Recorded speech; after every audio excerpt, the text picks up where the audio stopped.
Hi, I'm Sarah Thompson, and I want to share how I dealt with my toxic in-laws. I'm a 28-year-old marketing executive, and until recently, I thought I had the perfect life. A dream job, a loving husband named Michael, and our adorable newborn son, Ethan. But as I soon discovered, perfection is an illusion, especially when you marry into a family like Michael's. The cracks first appeared at our wedding. I should have seen the red flags, but love makes you blind, right? Sarah, dear, that dress is interesting. I hope you're not planning on keeping that figure after the honeymoon, my mother-in-law, Linda said with a sickly sweet smile. I laughed it off, but Michael squeezed my hand and whispered, Mom, Sarah looks beautiful. Knock it off. It was just the beginning. Fast forward to Ethan's birth, and the comments escalated. Are you sure you're feeding him enough? He looks a bit small, Linda would remark, peering into his crib. He's perfectly healthy, Linda. The pediatrician said so. I'd reply, gritting my teeth.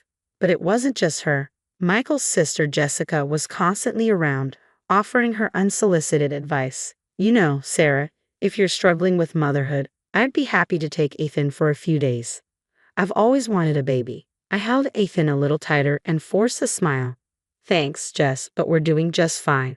Then there was Robert, my father-in-law, the puppet master of this dysfunctional family circus.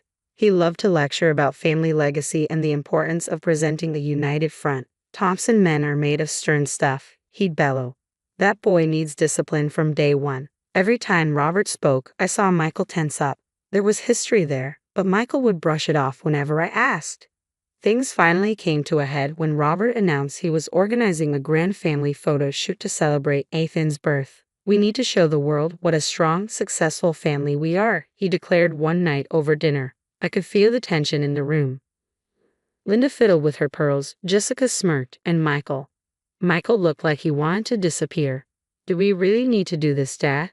Michael asked. Of course we do, son. It's tradition. The Thompsons always celebrate new additions in style.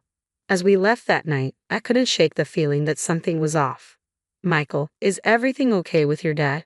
With the family business? He sighed and ran a hand through his hair. It's complicated, Sarah. Let's just get through this photo shoot, okay? I nodded, but deep down, I knew this picture-perfect facade was about to crack, and I had no idea just how ugly things would get. All I knew was that I would do anything to protect my little family. Little did I know that photo shoot would be the catalyst that exposed the rot at the core of the Thompson family. But that's a story for another day. If you want to hear what happened next, remember to like and subscribe. The day of the photo shoot arrived, and the tension was palpable. We gathered at Robert and Linda's sprawling mansion, all dressed to the nines like some twisted version of a Norman Rockwell painting. Sarah, darling, you look adequate, Linda commented, eyeing my outfit. Though perhaps a touch of lipstick wouldn't go amiss. I bit my tongue and focused on soothing Ethan, who was fussing from all the commotion. Michael was unusually quiet, his jaw clenched as he helped the photographer set up. As we arranged ourselves for the first shot, I overheard raised voices coming from Robert's study. Curiosity got the better of me, and I crept closer, Ethan still in my arms. Dad, you can't keep doing this. The company will go under if...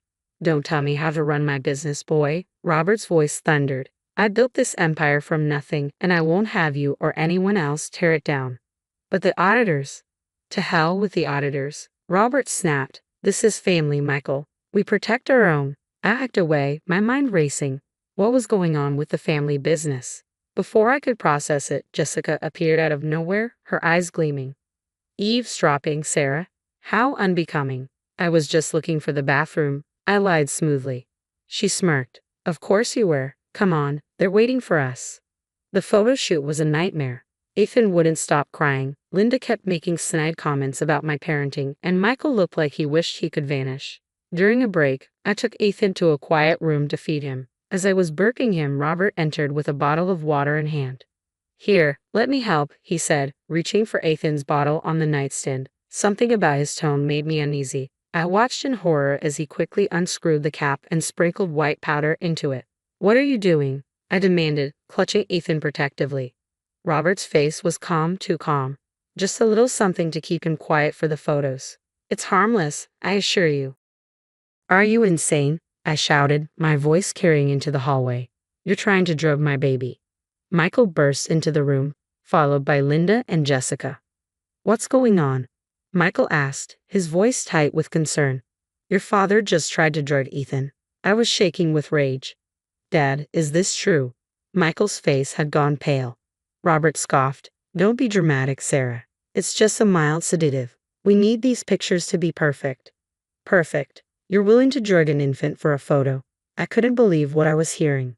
Linda stepped in, her voice dripping with false calm. Now, let's not overreact. Robert only wanted to help. Help? This is child abuse. I turned to Michael, my voice firm. We're leaving. Now. As we stormed out, the sounds of the family arguing echoed behind us. In the car, Michael was silent, his knuckles white as he gripped the steering wheel. Michael, talk to me. What's really going on with your family? He sighed heavily. It's worse than I thought, Sarah. Much worse. And I think this is just the tip of the iceberg.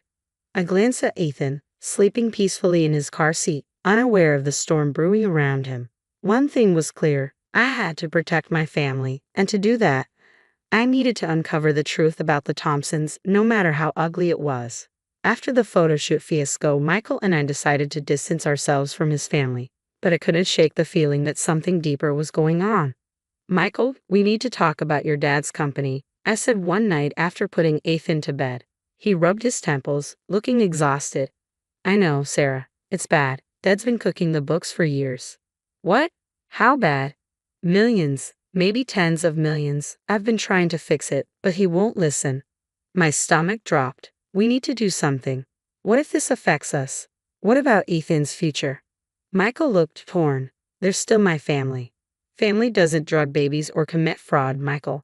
That's when I decided to dig into Robert's business on my own. Late nights at the office turned into amateur detective work. I reached out to former employees, scored public records, and even hired a private investigator. One day, I hit the jackpot.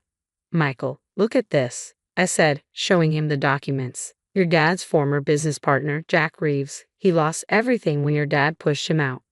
Michael's face paled. I remember Jack. Dad always said he was incompetent. That's why they split. Well, according to these documents, your dad framed him for embezzlement. Just then, my phone buzzed. It was Linda. Sarah, dear, can we talk? I need to tell you something. Against my better judgment, I agreed to meet her at a cafe. I know Robert's done terrible things, Linda said, her hands trembling as she held her coffee cup. I've covered for him for years. The emotional abuse, the manipulation, I just couldn't take it anymore. Why now, Linda? Why are you telling me this? Because I'm scared for you and Michael. Robert's getting desperate. He knows you're digging. As I left the cafe, my mind was spinning, but before I could process Linda's words, my phone rang again. This time, it was Jessica. Sarah, I heard you met with Mom. Listen, we need to talk. Can you come over? I should have known better, but I went, and it was a big mistake. You need to back off, Jessica hissed the moment I walked through the door. You have no idea what you're messing with. Are you threatening me, Jess? I'm warning you for your own good. Drop this crusade of yours or things will get ugly. I left Jessica's place fuming. When I got home, Michael was pacing in the living room. Where have you been? I've been calling for hours. Getting threatened by your sister, that's where. Michael's face fell. Sarah, maybe we should let this go. It's tearing the family apart. I couldn't believe my ears. Let it go. Your father tried to drug our son. He's ruined people's lives, and you want to just let it go. It's complicated, Sarah. You don't understand. No, I understand perfectly. You're scared of your father. Well, I'm not. Someone has to stop him, and if you won't, I will. I stormed out of the room, my mind made up. I had all the evidence I needed. It was time to take Robert down, with or without Michael's help. The Thompsons had no idea what was coming their way, and I was done playing nice. It was time for justice, served ice cold. 6 months after the photoshoot disaster, Robert organized another family gathering. The invitation arrived in our mailbox like a ticking time bomb. We have to go, Michael said, his voice strained. I nodded, a plan already forming. Oh, we'll be there, all right. The day of the gathering, I felt eerily calm as we pulled up to the Thompson mansion. I squeezed Michael's hand. Whatever happens in there, remember I love you, I said. He looked at me, confused. Sarah, what are you planning? I just smiled and got out of the car, Ethan in my arms. The house was buzzing with family members and business associates. Robert was holding court in the living room, all smiles and fake cheer. When he saw us, his eyes narrowed slightly. Michael, Sarah, so glad you could make it. And there's my grandson. I plastered on a smile. Wouldn't miss it for the world, Robert. As the evening progressed, I kept my eye on the door. Right on cue, Jack Reeves walked in, looking nervous but determined. Robert's face strained of color. Jack, what are you doing here? I invited him, I said, stepping forward. I think it's time for some truth, don't you? The room fell silent as Jack began to speak, laying out years of Robert's fraud and manipulation. I added my own evidence, emails and financial records flashing on the TV screen. This is ridiculous, Robert sputtered. You can't believe this nonsense. But the damage was done. Business associates muttered, edging toward the door. Linda stood up, her voice shaking. It's all true. I've known for years. I can't keep quiet anymore. Jessica jumped in, desperate to salvage the situation. Daddy would never do something like this. Sarah's obviously manipulated these records. Her defense backfired spectacularly when I revealed her complicity in some of Robert's schemes. The gathering descended into chaos. Robert was shouting, Linda was crying, and Jessica was frantically dialing her lawyer. In the midst of it all, Michael turned to me, his eyes wide. You did all this. I nodded, holding Ethan close. Someone had to. As we left the crumbling Thompson empire behind, I felt a weight lift off my shoulders. A year later, life looked very different. Robert's company was under federal investigation, and he was facing potential jail time. Linda had filed for divorce and was in therapy, finally breaking free from decades of abuse. Jessica, her reputation in tatters, had moved across the country. Michael and I focused on our own little family, our careers flourishing now that we were free from the toxic Thompson influence. We kept minimal contact with Michael's family, prioritizing Ethan's safety and our own peace of mind. As I watched Ethan play in our backyard, I reflected on the past year. It hadn't been easy, but standing up to the Thompsons was the best decision I ever made. Sometimes, the only way to deal with toxic people is to cut them out completely and let karma do its work. In the end, living well really is the best revenge. The story has come to an end, but now I have a question for you. If you discovered your in-laws were involved in illegal activities that could potentially harm your child, would you expose them, even if it meant tearing your spouse's family apart? What would you do in Sarah's shoes? Share your thoughts in the comments below. Your opinions matter, and I'd love to hear how you'd handle such a complex family situation. If you enjoyed this story of justice and standing up against toxic behavior, please hit that like button. It really helps support the channel. And don't forget to subscribe for more compelling stories of triumph over adversity. Thanks for watching, and I'll see you in the next video.